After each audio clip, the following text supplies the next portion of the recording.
Dave at DirtyLandscaper.com, here to show you a quick one on weed and feed. In this video, I'm talking about the purpose for this video of a granular weed and feed.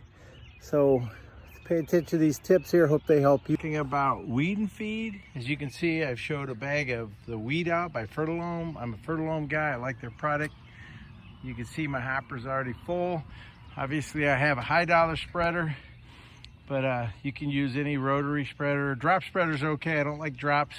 If you're gonna use a drop spreader, go two different directions, half the recommended rate, and you'll kind of see my detailed video what I'm talking about, just to give you an idea.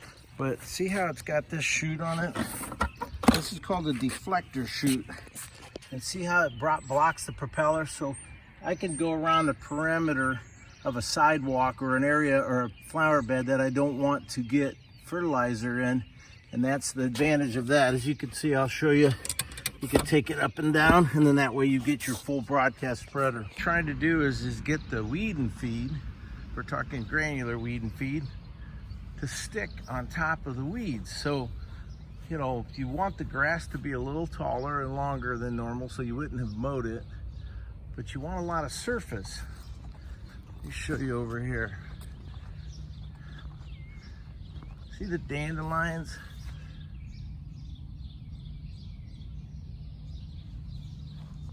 All these weeds have moisture on them.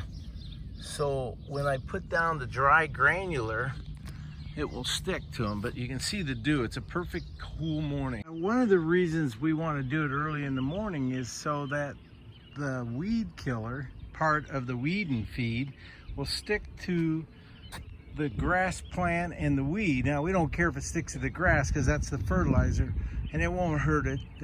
But the whole idea of doing it in the morning is so you get the weed killer to stick on the weed surface and interact and grow into it. It actually absorbs it. It transpires the chemical down and actually causes the dandelions and the weeds to dry up, basically, in a nutshell. That's just a real quick way of describing what happens.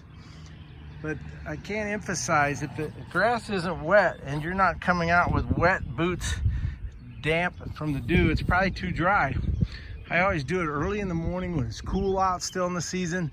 Weeds are starting to actively grow. You get them early before they harden off, and I give you a good impact in knocking down your weed population. Now, you won't get all your weeds this way.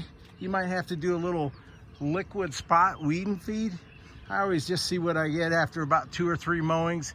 Then I'll go back in and troubleshoot bad spots that maybe we didn't get some. See how you can see my tracks and my shadow early morning? See the dew? You can tell the dew because of where my tracks are. Like I said, you can't ask for a more perfect morning to put down a weed and feed. Now, obviously, there's no rain in the forecast for a couple days, so we don't want to mow it, and we don't want to wash off the chemical for a couple days. So, hope these little tips have helped you. DirtyLandscaper.com. Check out our videos, subscribe us, like us, all the other good stuff. Thanks for watching. Hope it helped.